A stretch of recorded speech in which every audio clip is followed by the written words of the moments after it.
দেখো, আমরা কালকে গ্লাইকোলাইসিস শেষ করেছি। আজকে আমাদের একটা টপিকের নাম হচ্ছে ফার্মেন্টেশন। ফার্মেন্টেশন মানে বোঝো, ফার্মেন্টেশন আমরা সবসময় বলি ইস্ট ফার্মেন্ট করেছে। তার মানে এই ফার্মেন্টেশন ব্যাপারটা আমাকে কি আজকে বুঝতে হবে। দেখো, তার আগে মেনলি দুটো জিনিস মনে রাখতে হবে। Fermentation is mainly seen in east, তার মানে ফার্মেন্টেশন কোথায় দেখতে পাওয়া যায়? ইস্টদের মধ্যে দেখতে পাওয়া যায়। আর একটা কী হয়, এখানে ইনকমপ্লিট অক্সিডেশন হয়। তাহলে গ্লাইকোলাইসিসের ক্ষেত্রে যেমন পার্শিয়াল অক্সিডেশন হচ্ছিল, ফার্মেন্টেশনের ক্ষেত্রে ইনকমপ্লিট অক্সিডেশন হয়। কি হয় দেখো, গ্লুকোজ থেকে গ্লুকোজ এই আপ টু এই অবধি স্টেপ, এটা দিস ইজ টোটাল গ্লাইকোলাইসিসের স্টেপটা। গ্লাইকোলাইসিসে এসে আমার লাস্টে গিয়ে পেপ থেকে পাইরুবিক অ্যাসিড তৈরি হয়েছিল। সেম দেখো, এখানেও পেপ থেকে মানে ফসফেনল পাইরুভেট থেকে পাইরুবিক অ্যাসিড রেডি হয়েছে। এবার পাইরুবিক অ্যাসিড দুটো ভাগে ভাগ হয়ে যায়, একটা হয়ে যায় ল্যাকটিক অ্যাসিড আর একটা হয়ে যায় ইথানল। পাইরুবিক অ্যাসিড থেকে ল্যাকটিক অ্যাসিড বা পাইরুবিক অ্যাসিড থেকে ইথানল, এই দুটো স্টেপেই কী হয়, NADH প্লাস এইচ প্লাস থেকে NAD প্লাস তৈরি হয়। মনে রাখবে যে NAD প্লাস থেকে NADH প্লাস তৈরি হচ্ছে না, এখানে উল্টোটা হচ্ছে। এখানে কি হচ্ছে, NADH প্লাস এইচ প্লাস থেকে NAD প্লাস তৈরি হচ্ছে। সেম এখানেও NADH প্লাস এইচ প্লাস থেকে NAD প্লাস তৈরি হচ্ছে। আচ্ছা, যখন পাইরুবিক অ্যাসিড থেকে ল্যাকটিক অ্যাসিড তৈরি হয় তখন যে এনজাইমটা কাজ করে তার নাম পাইরুবিক অ্যাসিড ডিকার্বক্সিলেজ। যখনই তুমি দেখবে যে কোথাও ডিকার্বক্সিলেজ এই টার্মটা এসছে, তখনই বুঝবে সেখানে কার্বন যে সংখ্যাটা আছে সেটা একটা কমে যাচ্ছে। তার মানে আমি যদি ধরি পাইরুবিক অ্যাসিডের কার্বন সংখ্যা যদি 3টে হয়, ল্যাকটিক অ্যাসিডের সংখ্যাটা হয়ে যাবে 2। সেমভাবে যদি পাইরুবিক অ্যাসিডের সংখ্যাটাও যদি 3 হয়, তাহলে এখানে হয়ে যাবে 3। যখনই কোথাও ডিকার্বক্সিলেজ থাকবে তখন বুঝবে কি ওইখানে কি হচ্ছে, কার্বন সংখ্যা কমছে, আর ওখানে যে এনজাইমটা লাগে তার নাম হচ্ছে ডিকার্বক্সিলেজ। আর একটা কি মনে রাখবে, ওখানে NADH প্লাস এইচ প্লাস থেকে NAD প্লাস তৈরি হবে, বা উল্টোটা NAD প্লাস থেকে NADH প্লাস তৈরি হচ্ছে। তাহলে তোমাকে যদি কেউ জিজ্ঞেস করে আমরা যখন অ্যালকোহল খাই, তাহলে অ্যালকোহল এই মেটাবলিজম স্টেজ থেকেই আসে। তাহলে গ্লুকোজ হয়, গ্লুকোজ থেকে গ্লুকোজ 6 ফসফেট থেকে আলটিমেটলি পাইরুবিক অ্যাসিড থেকে সেটা ইথানল তৈরি করে। মানে অ্যালকোহল সেটা ভেঙে অ্যাসিটালডিহাইড, সেখান থেকে ইথানল তৈরি করে। আর আমাদের যে আমরা বারবার বলি, আমরা যে কোনো মানুষ হাঁপিয়ে গেছে বা কোনো অনেকক্ষণ ধরে কাজ করছে, আমরা বারবার বলি কেন পেশিতে ল্যাকটিক অ্যাসিড সঞ্চয় হচ্ছে, তার স্টেপটাও হচ্ছেও এটা, যে গ্লুকোজ 3 ফসফেট থেকে পাইরুবিক অ্যাসিড তৈরি হচ্ছে, সেখান থেকে ল্যাকটিক অ্যাসিড তৈরি হচ্ছে। আশা করছি ব্যাপারটা বুঝেছো। This is call fermentation. চলে আসো, এইবার আমরা আরেকটা জিনিস পড়বো, তার নাম হচ্ছে অ্যারোবিক রেসপিরেশন। নাম শুনেই বুঝতে পারছো অ্যারোবিক। অ্যারোবিক মানে কি? অ্যারোবিক মানেই হচ্ছে এটা অক্সিজেনের প্রেজেন্টে হবে, তার জন্য এটা হলো কমপ্লিট অক্সিডেশন। তাহলে তোমাকে যদি কেউ জিজ্ঞেস করে যে পার্শিয়াল অক্সিডেশন মানে কি, গ্লাইকোলাইসিস, ইনকমপ্লিট অক্সিডেশন মানে কি, ফার্মেন্টেশন, আর কমপ্লিট অক্সিডেশন মানে হচ্ছে অ্যারোবিক রেসপিরেশন। আচ্ছা, এটা কোথায় হবে? আচ্ছা, আমার ব্যাপারটা হচ্ছে আমরা জেনেছিলাম যে গ্লাইকোলাইসিসের ক্ষেত্রে ব্যাপারটা কোথায় হয়েছিল, সাইটোপ্লাজমে হয়েছিল। কিন্তু আমরা যখন আলটিমেট এনার্জি যেটা তৈরি করব, সেটা আলটিমেট স্টেপটার নাম হচ্ছে ইটিএস। আর আমরা সবাই জানি ইটিএস কোথায় থাকে। ইটিএস থাকার জন্য আমাদের মাইটোকন্ড্রিয়া লাগে। তাহলে এই স্টেপটার মধ্যে থেকে কী হয়, গ্লুকোজ থেকে একটা মানে সাবস্ট্রেট তৈরি হয়, সেটা গিয়ে কোথায় তৈরি হয়, মাইটোকন্ড্রিয়াতে তৈরি হয়। ওকে, দেখো কি হয়, ওই যে গ্লাইকোলাইসিসের ক্ষেত্রে পাইরুবিক অ্যাসিড ছিল, তার সঙ্গে যুক্ত হয়ে যায় কি কোএনজাইম এ, আর NAD প্লাস তৈরি হয়ে যায়। আবার আচ্ছা দেখো, এখানে সেই NAD প্লাস থেকে NADH প্লাস প্লাস রেডি হয়েছে, তার জন্য এনজাইমটার নাম কি হলো, ডিহাইড্রোজিনেস। কারণ একটা দেখো, একটা অক্সিজেন যুক্ত হয়েছে। এখানে কিন্তু ডিকার্বক্সিলেজ আমরা কিন্তু বলবো না, কেন? কারণ এখানে একটা অক্সিজেন যুক্ত হয়েছে। আর একটা কি হচ্ছে,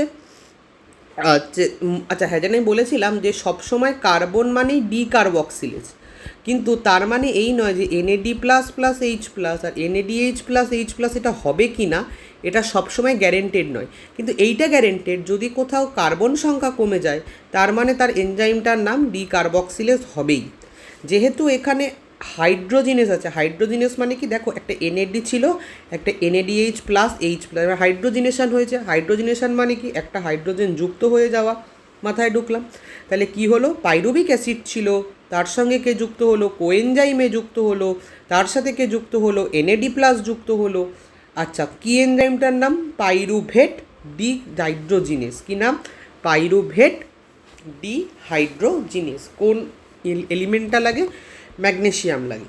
কি তৈরি হয়ে যায়, অ্যাসিটাইল কোএনজাইম তৈরি হয়ে যায়, CO2 তৈরি হয়, আর NADH প্লাস H প্লাস তৈরি হয়। এই যে অ্যাসিটাইল কোএনজাইম তৈরি হলো, তাহলে এইটাই আমাদের ইটিএসে গিয়ে, মানে সরি, ক্রেবস সাইকেলে গিয়ে কাজে লাগবে। তাহলে গ্লাইকোলাইসিসে আমরা দেখলাম কি, গ্লাইকোলাইসিসে আমরা দেখলাম যে গ্লুকোজ থেকে পাইরুভেট তৈরি হয়েছিল। তারপরে কি হলো, ফার্মেন্টেশন হলো। ফার্মেন্টেশনে দুটো ভাগে ভাগ হতে পারে, একটা ল্যাকটিক অ্যাসিডের দিকে চলে গেল, আর একটা ইথানলের দিকে চলে গেল। তারপরে আমরা দেখলাম কি, অ্যারোবিক রেসপিরেশন হলো। মানে কি, ওই যে পাইরুভেট বা পাইরুভিক অ্যাসিড থেকে অ্যাসিটাইল কোএনজাইমে তৈরি করলাম। কেন তৈরি করলাম, পাইরুভেট ডাইরেক্টলি তোমার ক্রেবস সাইকেলে পার্টিসিপেট করতে পারে না, তাকে একটা এনজাইমে বা সাবস্ট্রেটে কনজাইম হতে হয়। তার জন্য সেই সাবস্ট্রেটটাকে, সেটা হচ্ছে অ্যাসিটাইল কোএনজাইমে। বুঝলাম? তাহলে অ্যাসিটাইল কোএনজাইমে তৈরি হয়ে গেছে। এবার আমরা চলে আসবো হচ্ছে আমাদের যে মেন আজকের ফোকাস, তার নাম হচ্ছে TCA সাইকেল বা ক্রেবস সাইকেল। TCA সাইকেলের পুরো ফর্ম কি, ট্রাই কার্বক্সিলিক অ্যাসিড সাইকেল। মানে কি, তিনটে কার্বন আছে। কেন আমরা একে C3 সাইকেল বলি, কারণ এর যে ফার্স্ট যে প্রোডাক্টটা আমরা দেখবে তার নাম হচ্ছে সাইট্রেট। সাইট্রেট হচ্ছে তিনটে কার্বনযুক্ত। আচ্ছা, তোমাদের জন্য আমি এখানে, আচ্ছা, আর কোথায় হবে এটা, ইনসাইড দি মাইটোকন্ড্রিয়ার মধ্যে। কি হবে, আচ্ছা, আমি তোমাদের নিউমোনিক দিয়েছিলাম, can I keep selling shampoo for money officer.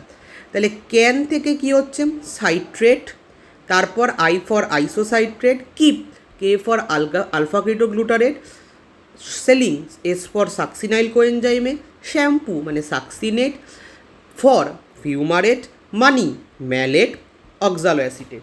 এইবার তোমাকে এখানে এসে দেখতে হবে, আচ্ছা, কী নাম যেন বলে, আমি তোমাকে দুটো জিনিস বলে দিচ্ছি, এই জায়গাটা তোমাকে মুখস্থ করতে হবে যে কোথার থেকে CO2 বেরিয়ে যাচ্ছে, কোথার থেকে H2O বেরিয়ে যাচ্ছে, কোথায় গিয়ে NADH প্লাস H প্লাস তৈরি হয়, কোথায় গিয়ে NADH প্লাস H প্লাস তৈরি হয়, কোথায় GTP থেকে GDP তৈরি হয়। মনে রাখবে, GTP থেকে GDP তৈরি হয় না কিন্তু, GTP থেকে GDP, তার মানে ATP ভেঙে ADP তৈরি হচ্ছে।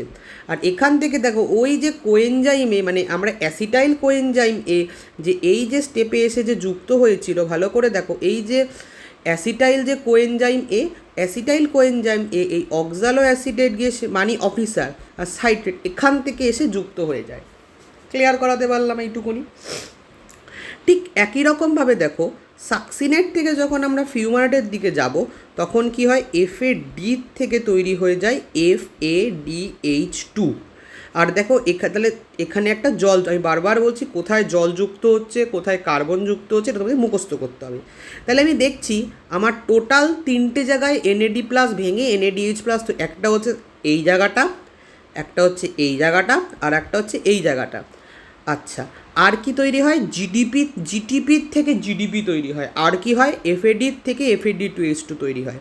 তার মানে যদি আমরা এর ফাইনাল রিয়াকশানটা যদি দেখার চেষ্টা করি, স্টার্ট কোটার থেকে হয়েছিল, পাইরুভিক অ্যাসিড থেকে হলো, 4টে NAD প্লাস কোথার থেকে আসলো, একটা NAD প্লাস এইটা, একটা NAD প্লাস এইটা, একটা NAD প্লাস এইটা, আর একটা NAD প্লাস হলো, মনে করো এই যে যখন আমরা অক্সিডেটিভ ডিকার্বক্সিলেশন করছিলাম, এই একটা NAD প্লাসটা থেকে NADH প্লাস H প্লাস, তাহলে এই হলো তোলার টোটাল 4টে NAD প্লাস। তাহলে 4টে NAD প্লাস থেকে এর জন্য 4টে NADH প্লাস 4H প্লাস তৈরি হয়েছে। আর কি হয়েছে, ADP ভেঙে ADP প্লাস PI তৈরি হয়েছে। কোথায়, এই যে স্টেপটা। তাহলে GDP থেকে আমার GTP তৈরি হয়েছিল। আর কি হয়েছিল, ওই তার মানে হচ্ছে ADP থেকে ATP, তার জন্যই দেখো ADP প্লাস PIটা ভেঙেছিলাম, তার জন্য এখানে আমার ATP তৈরি হয়েছিল। ক্লিয়ার? আচ্ছা, আর এক কী বলেছে, দুটো CO2 লাগে, দুটো H2 আছে, দুটো H2 কোথায় কোথায় দেখো, এখানে একটা H2O, আর একটা H2O কোথায়, প্রথম স্টেপটার ক্ষেত্রে আর একটা H2O। ক্লিয়ার? কী তৈরি হয়, তিনটে CO2 কোথায়, একটা এই CO2, একটা এই CO2, আবার তুমি যদি চলে আসো যে অ্যাসিটাইল কোয়েন মানে অক্সিডেটিভ ডিকার্বক্সের সঙ্গে এইখানে দেখো, তাহলে 1 2 3টে, তার জন্য এখানে 3CO2 লেখা হয়েছে, 4NADH। FADH2 কোথায়? এই যে FAD থেকে FADH2 তৈরি হয়েছিল এটা, আর আরেকটা ATP। তাহলে this is called fermentation, aerobic respiration, আর ট্রাইকার্বক্সিলিক অ্যাসিড সাইকেল বা C3 সাইকেল। আমি প্রত্যেকটা পয়েন্ট বললাম, আমার কথাগুলো ভালো করে শুনবে, প্রত্যেকটা জিনিস আমি এখানে ডেসক্রাইব করেছি, যে বুঝতে পারবে না আমাকে বলবে।